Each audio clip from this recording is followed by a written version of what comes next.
Go. Okay, I'm going to talk about how to do division of whole numbers, and I'm going to walk through a couple of ways that should make it a little easier. First, I want to direct your attention over here. In a minute, I'm going to divide 649 divided by 7. But we need to know the parts of a division.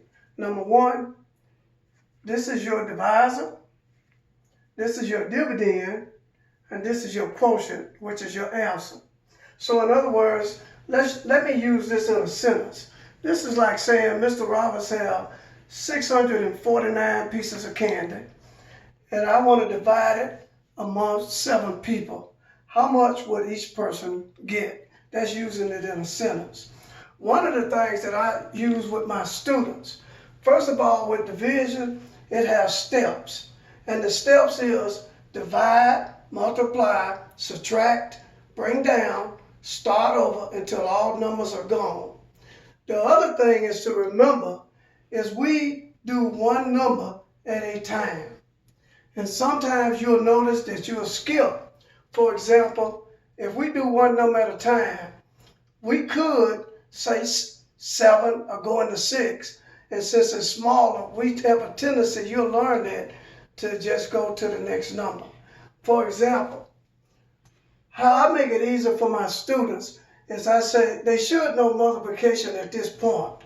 So I always say divisor times what is equal to or either close to without going over. So in other words, if I'm dividing, I can't go over what I'm dividing.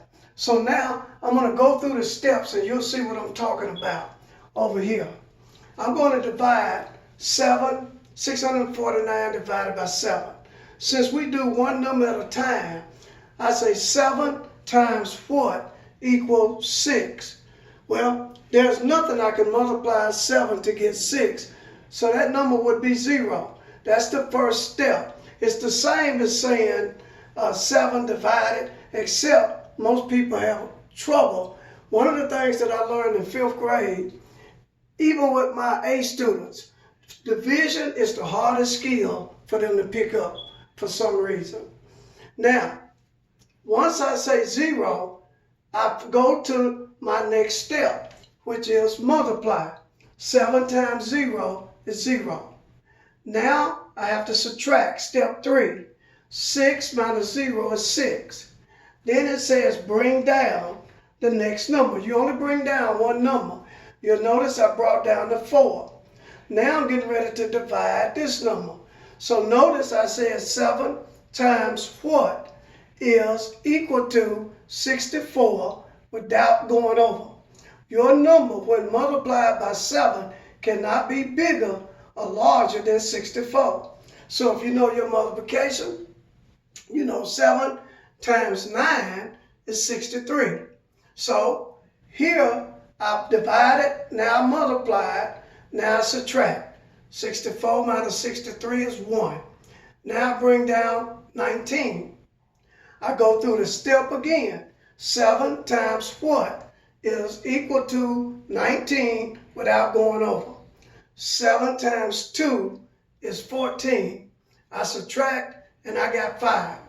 Now notice when I have no more numbers here and my remainder is 5.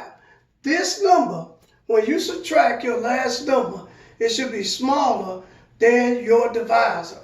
That means it's your remainder. If you subtract here and you have a number 7 or larger, you know that you have to go up another number here because this number. So right now we know that 649 divided by 7 is 92 with a remainder of 5.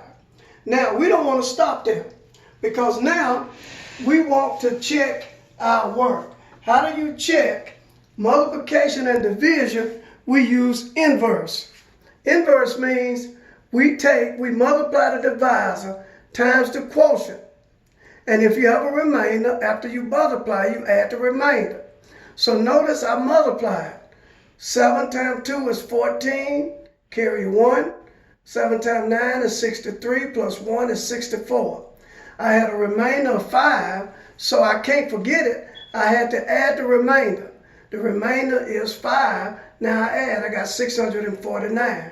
I know that my problem is right because everything is right here. 649 divided by 7 equals 92 with a remainder of 5. So now, as I go here, this is another way where people, most of my students can't multiply this way. So we show them how to use expanded form. Expanded form means 90 plus 2 is the same as 92 times 7. 7 times 9 is 63. 1 0, you bring it down. 7 times 2 is 14. You add them up, you get 644. You add your remainder again, you get 649. Now, I'm going to go a little bigger over here. I'm going to take 8,246 and divide by 36. Now, you're going to use the same method, same steps that we used over here. Divide, multiply, subtract, bring down, start over till all the numbers are gone. This here, the best way, this is something that you should have learned before you get here, is how to round numbers. What we look at, this number here, this is the key to solving this. And what we do is we say 36 is close to 40. We try to keep these numbers in base 10, numbers that's easy to divide. So if I take this 40, then I go to step 1. I say 40. Now I rounded this, but I'm not going to, when I find out what's close to 82, I still multiplying by 36. So if I say 40 times what is equal to or close to 82 without going over, then I know that that's 2. But I have to multiply 36 times 2, and I get 72. Now I subtract, and I get 10. It's 82 minus 72. I bring down the next number, which is 4. And I start over again. I say 40 times what is equal to or close to 104 without going over. So I go 40, 80, 120. Well, this is going over. So I know it's 2 again. So I've already multiplied it, so I know it's 72. So I subtract. I get 32. I bring down this 6. Now I use this for a reason to show you this. When you say 40 times what is equal to or close to 326 without going over, you go 40, 80, here, 120, 160, 200, 240, 280, 320. And so you say, wait, okay, that would be 8. And so what you find out, and I showed you here, if you say 8 and you multiply 8 times 36, you get 288. And so when you subtract 326 minus 288, you get 38. 38 would be larger than this number, which means you have to go up 1. So this usually helps you to figure out real close than what goes up here than to be saying 36 and trying to figure it out. So now I know it's 9 because this was 38. 6 times 9 is 54. Carry your 5. 3 times 9 is 27 plus 5 is 32. I subtract, I get a remainder of 2. So once again, I want to check my work. Now notice I use the expanded form. 200 plus 20 plus 9 is 229. Plus 30 plus 6 is 36.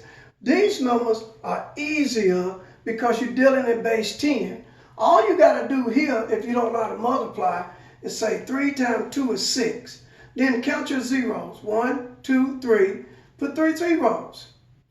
3 times 2 is 6. You got 1 0, 2 zeros, 2 zeros go down. 3 times 9 is 27. You have 1 0, you put 1 0. 6 times 2 is 12. You have 2 zeros, you bring them here. 6 times 2 is 12. You got 1 0. And 6 times 9 is 54. And then I just started adding up over here. 6,000 plus 1,200 is 7,200, excuse me. Then I add 600, one number at a time so I don't make a mistake. That's 7,800. Now I add 120. That's 7,920. Now I add 270. I got 8,190. I add my 54. I got 8,244. Remember, I had a remainder too. I have to add my remainder. That's 8,246. So in a nutshell, when you begin to do, this will help you using these steps. If you know your multiplication real good, you could have came up and said 7 times what is close to 64. Now most of my students, 90% of my students don't know their multiplication, so we had to use this. But you can say 7 times what is close to 64, and then you say 9. You can do it this way. You can actually do it how I done it here and go through here. But the main thing is to remember, don't try to get ahead. Use one number at a time. One number. And follow these steps. Divide, multiply, subtract, bring down, start over until all the numbers are gone. And so it's very important that you do one number. You divide 7 by 6, that's 0. Then once you go through the steps, you go to the next number. One number at a time. You may be smart enough to look at once you get here and say, oh, I can, but you'll make some mistakes. So, if you have any questions, give me a call. All right. Thank you so much.